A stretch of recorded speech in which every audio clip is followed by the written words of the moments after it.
ಆಚಿ ಮಸಾಲ. ಎಂತ ಅಡಿಗೆಯ ರುಚಿಯಾಗೋ ರಹಸ್ಯವು 20 ರೂಪಾಯಿ. ಇವತ್ತು ರುದ್ರದೇವ್ ಸರ್ ಹೇಳ್ತಾ ಇದ್ರು, ಈಗ ಎಲ್ನಿನು ಅದು ಇದು ಹವಾಮಾನ ವೈಪರೀತ್ಯ ಮತ್ತು ಏರುತ್ತಿರುವಂತಹ ಉಷ್ಣಾಂಶ ಇದೆಲ್ಲದರಿಂದ ನಮಗೆ ಏನು ಮಳೆಗಾಲ ಯಾವುದು, ಚಳಿಗಾಲ ಯಾವುದು, ಬೇಸಿಗೆಗಾಲ ಯಾವುದು ಅಂತ ಗೊತ್ತಿಲ್ಲ. ನಿನ್ನೇನು ಕೂಡ ಭಾಳ ಸೆಕೆ ಇತ್ತು ಬೆಂಗಳೂರಿನಲ್ಲಿ. ಸೊ ಮೋಡ ಮುಸುಕಿದ ವಾತಾವರಣ ಆಯ್ತಂತ ತಿಳ್ಕೊತೀವಿ, ಇದ್ದಕ್ಕಿದ್ದಂತೆ ಬರಬರ ಅಂತ ಬಿಸಿಲು ಬಂದ್ಬಿಡುತ್ತೆ.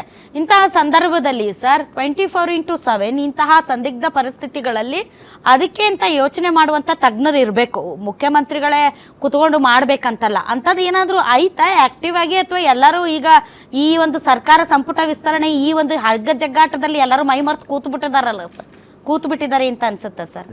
ತಾವು ಹೇಳ್ತಾ ಇರೋದು ನಿಜ ಇದೆ. ಯಾಕೆಂದರೆ ಇವತ್ತು ಮುಂಗಾರು ಕೈ ಕೊಟ್ಟಿದೆ. ಕಾವೇರಿ ಜಲಾನಯನ ಪ್ರದೇಶದಲ್ಲಿ ಅಂದರೆ ಸುಮಾರು 10 ಜಿಲ್ಲೆಗಳಲ್ಲಿ ನೀರಿನ ಒಂದು ತತ್ವಾರ ಇದೆ, ಭಾಳ ಕಷ್ಟ ಇದೆ. ಆಮೇಲೆ ಈಗಾಗಲೇ ರೈತರಿಗೆ ನೀರಿಲ್ಲ, ಮುಖ್ಯವಾಗಿ ಕುಡಿಯುವ ನೀರಿನ ಸಮಸ್ಯೆ ಇದೆ. ಆದರೆ ಇವತ್ತು CWRC ಮುಂದೆ ಆಗಿರ್ಬೋದು ಅಥವಾ CWMA ಮುಂದೆ ಆಗಿರ್ಬೋದು, ನಮ್ಮ ಕಾನೂನು ತಜ್ಞರು ಇರ್ಬೋದು ಅಥವಾ ನಮ್ಮ ವಕೀಲರು ಇರ್ಬೋದು, ಅಧಿಕಾರಿಗಳಿರ್ಬೋದು, ತಮ್ಮ ವಾದವನ್ನು ಸಮರ್ಥವಾಗಿ ಮಂಡನೆ ಮಾಡಿದ್ದಾರೆ ಅಲ್ಲಿ. ಆದರೆ ಅದು ಯಾವ ರೀತಿ ತಮಿಳುನಾಡು ಅವರು ಅಂಕಿಅಂಶ ಕೊಟ್ಟರು ಅಥವಾ ನಾವು ಸ್ಟ್ಯಾಟಿಸ್ಟಿಕ್ಸ್ನಲ್ಲಿ ಯಾವ ರೀತಿ ಕೊಟ್ವಿ, ಅದರ ಹಿನ್ನೆಲೆ ಏನಿತ್ತು? ಅಲ್ಲ ಸರ್, ವಿರೋಧ ಪಕ್ಷದ ನಾಯಕರು ಹೇಳೋದು ಕಾಂಗ್ರೆಸ್ ತನ್ನ ರಾಷ್ಟ್ರೀಯ ಹಿತಾಸಕ್ತಿಯನ್ನ ಉಳಿಸಿಕೊಳ್ಳೋದಕ್ಕೆ ಕಾಪಾಡಿಕೊಳ್ಳುವುದಕ್ಕೆ ತಮಿಳುನಾಡಿಗೆ ನೀರು ಬಿಟ್ಟರು ಕೂಡ ಆಶ್ಚರ್ಯ ಪಡಬೇಕಾಗಿಲ್ಲ ಅಂತ. ವಿರೋಧ ಮಾಡುವ ಮಾತ್ರಕ್ಕೆ ವಿರೋಧ ಮಾಡಲಿ, ವಿರೋಧ ಮಾಡ್ತಾನೆ ಇರ್ತಾರೆ. ಇವತ್ತು ಮಾನ್ಯ ಜಲಸಂಪನ್ಮೂಲ ಸಚಿವರು ಹೇಳಿದ್ದಾರೆ ಇವತ್ತು ಅವರು. ಯಾಕೆಂದರೆ ಸುಮಾರು 15-20 ವರ್ಷದಿಂದ ಅದು BJP ಸರ್ಕಾರ ಇರಲಿ JDS ಇರಲಿ, ಅವರು ಸಲಹೆಗಾರರು ಒಬ್ಬರೇ ಇದ್ದಾರಂತ. ಆ ಸಲಹೆಗಾರರೇ ಸ್ಟ್ಯಾಟಿಸ್ಟಿಕ್ಸ್ ಕೊಡೋದು, ಅಂಕಿಅಂಶಗಳನ್ನು ಕೊಡೋದು. ಅಲ್ಲಿ ಅಂಕಿಅಂಶಗಳ ಆಧಾರದ ಮೇಲೇ ಈಗ ಯಾರೋ ವಿಶೇಷ ತಜ್ಞರು ಹೇಳ್ತಾ ಇದ್ರು ಡೇಟಾ ಮಾತಾಡಬೇಕು ಅಂತ. ಸೊ ಕರ್ನಾಟಕ ರಾಜ್ಯ ತಮ್ಮ ಅಂಕಿಅಂಶಗಳನ್ನು ಸಮರ್ಥವಾಗಿ ಅಲ್ಲಿ ಕೊಟ್ಟಿದೆ. ಆದರೆ ಯಾವ ರೀತಿ ಇವತ್ತು CWRC ಇವತ್ತು ಏನು ಆದೇಶ ಮಾಡಿದೆ, ಅದು ಆದೇಶ ಈಗಾಗಲೇ ನಮ್ಮ ನೀರಾವರಿ ಸಚಿವರು ಹೇಳಿದ್ದಾರೆ. ಅದನ್ನು ನಾವು ಮೇಲ್ಮನವಿ ಹಾಕ್ತೀವಿ, CWMAಗೆ ಮೇಲ್ಮನವಿ ಕೊಡ್ತೀವಿ.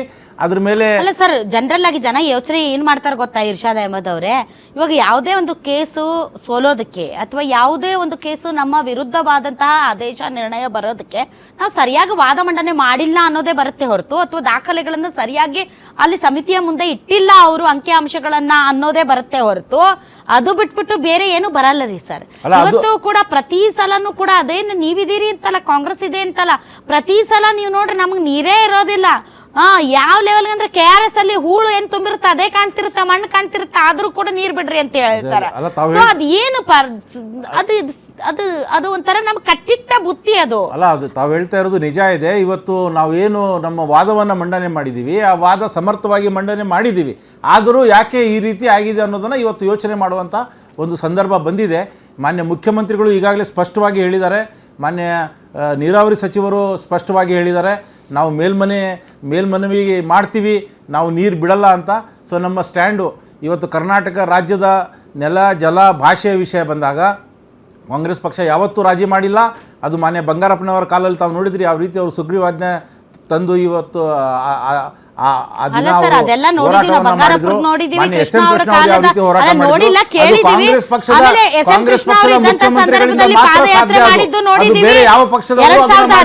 ನಡೆದಿರೋದು ನೋಡಿದೀವಿ. ಆದ್ರೆ ಏನೇ ನಡೆದ್ರು ಕೊನೆಗೆ ನೀರು ಬಿಟ್ಟಿದ್ದಾರೆ.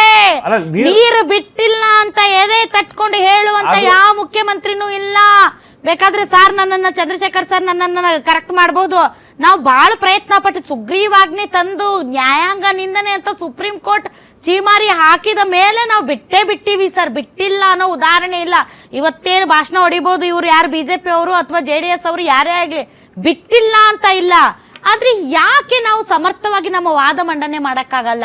ಊರಿಗೆ ಮುಂಚೆ ತಮಿಳ್ನಾಡವ್ರು ಒಂದು ಪತ್ರ ಬರೆದಿರ್ತಾರೆ, ಊರಿಗೆ ಮುಂಚೆ ತಮಿಳ್ನಾಡವ್ರು ಒಂದು ಖ್ಯಾತೆ ತೆಗೆದಿರ್ತಾರೆ, ಊರಿಗೆ ಮುಂಚೆ ತಮಿಳ್ನಾಡು ಅವರು ಹೋಗಿ CWRC ಮುಂದೆ ಕುಂತಿರ್ತಾರೆ, CWMA ಮುಂದೆ ಕುಂತಿರ್ತಾರೆ. ಒಟ್ಟು ಅವ್ರು ಎಷ್ಟು ಫಾಸ್ಟ್ ಇರ್ತಾರಂದ್ರೆ ಸರ್, ಅವ್ರು ಹೋಗಾದ್ಮೇಲೆ ನಾವು ಹೆಬ್ಬಾವಗತೆ ಹೇಳ್ತೀವಿ. ಅಲ್ಲ, ತಾವು ಹೇಳ್ತಾ ಇರೋದು ನಿಜ ಇದೆ. ಇದು ಪಕ್ಷಾತೀತವಾಗಿ ಎಲ್ಲ ಪಕ್ಷದವರು ಜೊತೆಗೂಡಿ ಒಂದು ನಿರ್ಣಯವನ್ನು ಕೈಗೊಳ್ಳಬೇಕಾಗ್ತದೆ. ಇವತ್ತು ನಮ್ಮ ಚಂದ್ರಶೇಖರ್ ಸರ್ ಅವರು ಹೇಳುವ ರೀತಿಯಲ್ಲಿ ಎಲ್ಲರೂ ಒಟ್ಟಾಗಿ ಒಂದು ಇದಕ್ಕೆ ಒಂದು ಅಂತ್ಯ ಹಾಡಬೇಕಾಗತ್ತೆ. ಯಾಕೆಂದ್ರೆ ಇವತ್ತು ನಾವು ಏನ್ ಅಂತ್ಯ ಆಡ್ತೀರಿ? ಇವತ್ತು ವಿಜಯ್ ಅವ್ರು ಬಂದ್ರೆ ಕನ್ವಿನ್ಸ್ ಮಾಡ್ತಾರಲ್ಲ, ಮಾಡ್ಲೇಬೇಕಲ್ಲ. ಇವತ್ತು ನೋಡಿ, ಅದೊಂದು ಇವತ್ತು ಎರಡು ಮುಖ್ಯಮಂತ್ರಿಗಳು, ಎರಡು ರಾಜ್ಯದ ಮುಖ್ಯಮಂತ್ರಿಗಳು ಕೂತ್ಕೊಂಡು ಇವತ್ತು ಚರ್ಚೆಯನ್ನು ಮಾಡುವಂತ ಒಂದು ಸಂದರ್ಭ ಬಂದಿದೆ. ಸೊ ಇದು ಒಂದು ಪಾಸಿಟಿವ್ ಮೂವ್ಮೆಂಟ್ ಇದೆ. ಸೊ ನೋಡೋಣ ಮುಂದೆ ಆ ಸಭೆ ಯಶಸ್ವಿ ಆಗುತ್ತೆ ಅಂತ ನಾವೆಲ್ಲ ಇವತ್ತು ನಾವು ಆಶಾಭಾವನೆಯನ್ನು ಇಟ್ಕೊಂಡಿದ್ದೀವಿ. ಆಮೇಲೆ ಇವತ್ತು 17 ಸಂಸದರನ್ನ ಈ ರಾಜ್ಯದ ಜನ ಬಿಜೆಪಿ ಅವರು ಕಳಿಸಿದ್ದಾರೆ. ನೀವೇನ್ ಮಾತಾಡೋದು ಬೇಡ, ನಾನು ಅವ್ರಿಗೆ ನಿಮ್ ಬಗ್ಗೆ ಮಾತಾಡಕ್ ಬಿಟ್ಟಿಲ್ಲ. ಅಲ್ಲ, ಅರ್ಥ ಆಯ್ತು.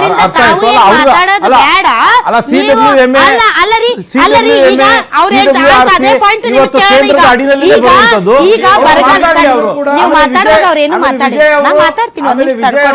ಸರ್ ಒಂದ್ ನಿಮಿಷ, ಇರ್ಷಾದ್ ಅವರೇ ಅವ್ರು ಏನ್ ಹೇಳಿದ್ರು ಗೊತ್ತಾ?